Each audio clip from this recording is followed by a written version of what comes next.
اور یہی سناتن دھرم ہے۔ یہ بھی میں آج بتاتا چلوں آپ کو، اچانک یہ بات آئی ہے۔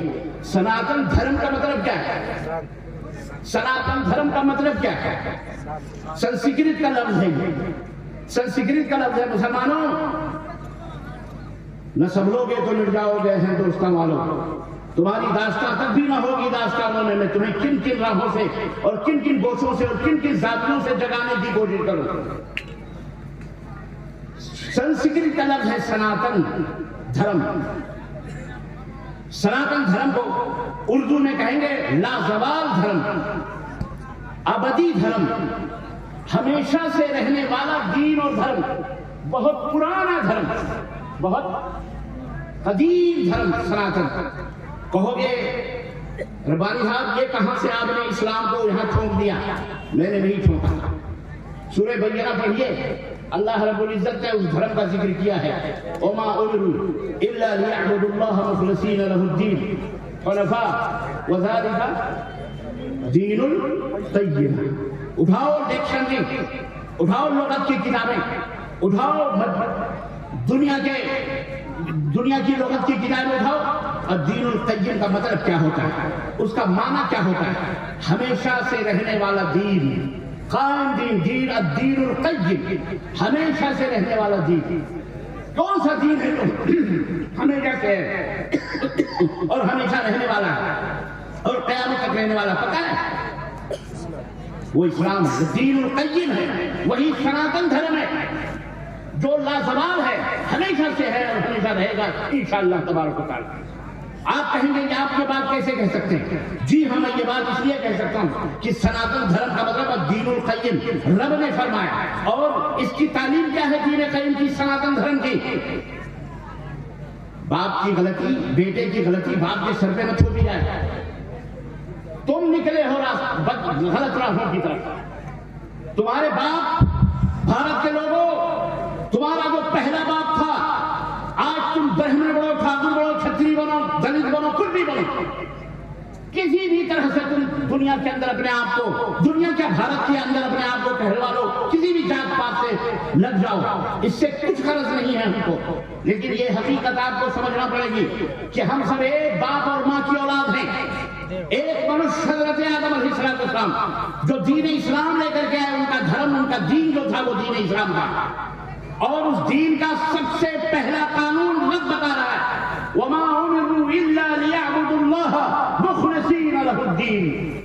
سناتن دھرم کی سب سے پہلی پہچان، سناتن دھرم کی سب سے پہلی شرح، سناتن دھرم کی سب سے پہلی دعوت یہ ہے کہ تمام بتوں کو توڑ دیا جائے اور تمام غیر اللہ کی پرستش سے منہ موڑ لیا جائے، اور صرف ایک اللہ واحد جو خالق و مالک ہے، جو زندگی اور موت دینے والا ہے، جو سب کا پیدا کرنے والا ہے، چرند ہو کہ پرند ہو، حیوانات ہو کہ بحر ہو، کہ یہ آسمان ہو کہ یہ کہکشاں ہو یا پہاڑ ہو یا جنگل ہو، سب کا پیدا کرنے والا وہ ایک اللہ ہے۔ وما امروا الا ليعبدوا الله، اسی پرماتما کی، اسی اللہ کی عبادت کریں، اسی اللہ کے سامنے پرارتھنا کریں، اسی اللہ کے سامنے جھکیں، اسی اللہ سے مانگیں اور اسی اللہ کے سامنے اپنے سروں کو جھکائیں۔ یہی حکم دیا، یہی سناتن دھرم ہے۔ یہی کون سا دھرم ہے؟ سناتن دھرم۔ اب آؤ مقابلے میں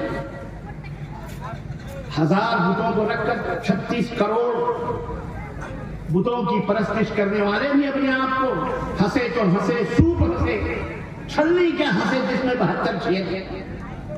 کہاوت مشہور ہے کہ نہیں مشہور؟ معلوم ہے، ہنسے تو چھلنی ہنسے، ہنسے تو ہنسے، سوپ ہنسے۔ سوپ جانتے ہو؟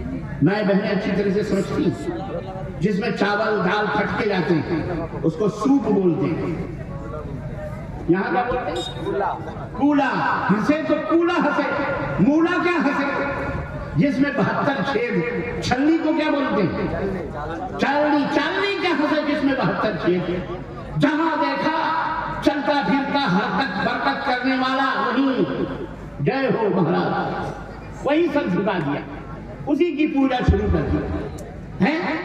میں کیا بتاؤں، شرمگاہ تک نہیں بچے پوجنے کے، انہیں بھی ان کی بھی پوجا شروع کر دی، اور نہ جانے کیا کیا۔ کہنے کا مطلب یہ نہیں، کہنے کا مطلب یہ ہے نانی کے آگے ننیحال کا ذکر نہ کیا کرو. نانی کو سب پتا ہوتا ہے کہ تم کہاں سے ناچ رہے ہو, کہاں سے بول رہے ہو. اسلام کوئی ڈھکا چھپا دین نہیں ہے. 57 ملک سے زیادہ لوگ آج اسلام کے ڈنکے امریکہ اور یورپ کے اور پارلیمنٹ کے ایوانوں میں بج رہے ہیں. تمہارا کون سا دھرم اور کون سا دین ایک کٹوری میں بھی نہ سمانے والا, چھوٹے سے چمچ میں بھی نہ آنے والا. اور آج اتنے نخرے نہ کیا کرو, اتنے ظلم ہمارے یہاں کہتے ہیں بربریت کی ناچ نہ ناچا کرو. الحمدللہ اسلام اس کائنات کی سچائی ہے. اسلام اس کائنات کے بنانے والے کا بنایا ہوا دین ہے. دنیا کے اندر چیلنج کر کے اسکولوں, کالجوں, یونیورسٹیوں میں پڑھنے والوں اور میرے سرکاری عہدوں پر فائز نوجوانوں اور جہاں کہیں بھی رہنے والوں ہو, سنو, تمہاری ذمہ داری ہے یہ نہ سوچو کہ تم اس دنیا میں یہ جہنم بھرنے کے لیے آئے ہو, یہ پیٹ بھرنے کے لیے آئے ہو. یہ نہ سوچو کہ یہ اسلام صرف مولویوں کی ٹھیکیداری ہے کہ مولوی آ کر کے تمہیں تقریر کرے, تمہیں سنائے, تمہیں دین کے اوپر اٹھا لے. بچہ اسلام کا داعی ہے, بچی اسلام کی داعیہ ہے. ہر بہن, ہر بیٹی, ہر ماں, ہر بھائی, ہر باپ, ہر دادا اسلام کا رہنما ہے, اسلام کا قائد ہے, اسلام کا لیڈر ہے اور اسلام کی باتوں کو لوگوں تک پہنچانے والا ہے. لیکن اس کے لیے بنیادی شرط ہے. بنیادی شرط یہ ہے کہ اسلام کی اس نعمت کو آج ہم نے جو چھپا کے رکھا ہے, اس دیے کو, اس چراغ کو لے کر ہمیں گھر گھر, نگر نگر پہنچنا پڑے گا. ہمیں اس کی راہوں میں قربانیاں دینا پڑیں گی. محمد رسول اللہ معلم اول ہے صلی اللہ علیہ وسلم. زور سے کہو صلی اللہ علیہ وسلم. محترم, جنہوں نے ہمارے لیے پتھر کھائے, جنہوں نے اپنے جسموں کو لہو لہان کیا, جنہوں نے ہمارے لیے دنیا کی مصیبتیں جھیلی, جنہوں نے گالیاں کھائیں, جنہوں نے اپنے سگے چچا کے ہاتھوں سے پتھر کھائے, ابھی تم نے اسلام کے لیے کیا قربانی دی؟ تم نے اسلام کے لیے کون سے پتھر کھائے؟ تم نے اسلام کے لیے کون سے تھپڑ کھائے؟ تم نے اسلام کے لیے کون سے گھر قربان کیے؟ تم نے اسلام کے لیے کون سی بچیوں کو قربان کیا؟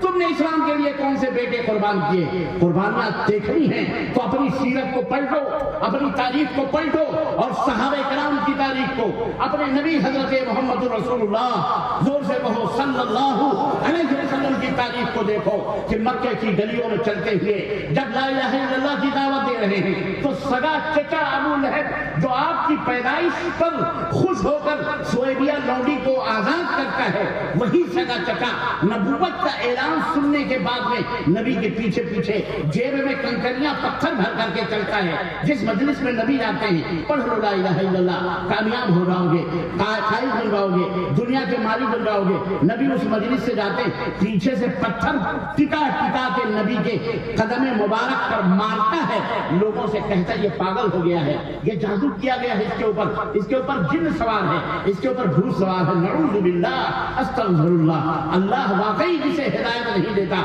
اسے اس طرح راجے درگاہ بنا دیتا ہے, اس طرح گستاخیاں کرنے والا بنا دیتا ہے, اس طرح نبوت کی توہین کرنے والا بنا دیتا ہے. واقعی وہ جہنم میں جانے والا تھا, اللہ نے اسے ہدایت نہیں دیا. ابو لہب جیسا شخص, اللہ اکبر, یہ قربانیاں نبی کریم صلی اللہ علیہ وسلم نے دی کس کی راہ میں؟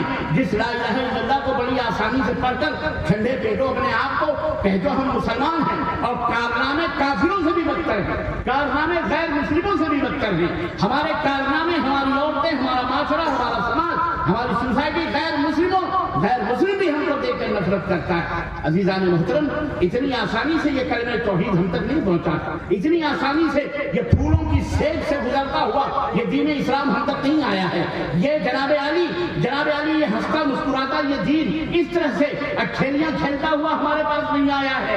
سنو, یہ اسلام ہم تک اس وقت پہنچا ہے جب محمد رسول اللہ صلی اللہ علیہ وسلم نے مکے کی گلیوں میں پتھر کھائے, جب نبی کائنات کے اوپر اوجھڑیاں پھینکی گئیں, جب نبی کی 2 بیٹیوں کو طلاق دے کر کے گھروں میں ڈالا گیا, جب نبی کریم صلی اللہ علیہ وسلم نے ظلم و ستم کے پہاڑ توڑے گئے, جب طائف کے میدان میں رسول اللہ صلی اللہ علیہ وسلم کے پیچھے گنڈے بھیجے گئے آپ کو ہلاک کرنے کے لیے, آپ کو پتھروں سے مار کر بے ہوش کیا گیا, نالے مبارک خونوں سے بھر گئے, اس وقت ان قربانیوں کو دیکھتے ہوئے جب سیدنا بلال حبشی کے گردنوں کے اندر, گلے گلوئے مبارک کے اندر رسیاں ڈال کر مکے کی گلیوں میں گھسیٹا گیا, جب حضرت خبیب کو انگاروں پر سلایا گیا, جب حضرت عثمان غنی دھرتی کو چٹانوں میں لپیٹ کر دھواں بھر کر اور بند کوٹھریوں کے اندر قید کیا گیا.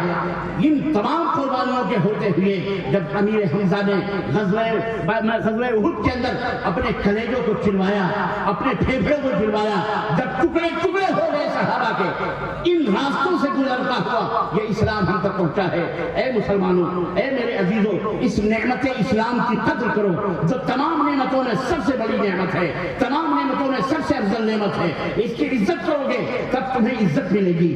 اس کے تعلیمات کو اپنے پیشانیوں کا جھومر بناؤ گے جب تم باعزت کہلائے جاؤ گے. دنیا تمہارے قدم بوسی کرے گی, دنیا کے تخت و تاج تمہارے قدموں پہ آئیں گے, غیر بھی تم کو چلتے پھرتے سلام کریں گے, تمہاری عزت کریں گے. تم اسلام کی عزت کرو, دین اسلام کی قدر کرو, دین اسلام کی تعلیمات کے خادم بن جاؤ. اپنے اوپر سب سے پہلے اسلام کو نافذ کرو, پھر اپنے بہو بیٹیوں پر, اپنے بچوں کے اوپر, اپنے معاشرے اور سماج, اپنے خاندان پر اس اسلام کو نافذ کرو. کعبے کے رب کی قسم ہے, دنیا تمہارے قدموں میں سر جھکاتی ہوئی نظر آئے گی, دنیا تمہیں سلام کرتی ہوئی نظر آئے گی. دنیا کے تم تاجور بن جاؤ گے انشاءاللہ تبارک و تعالی.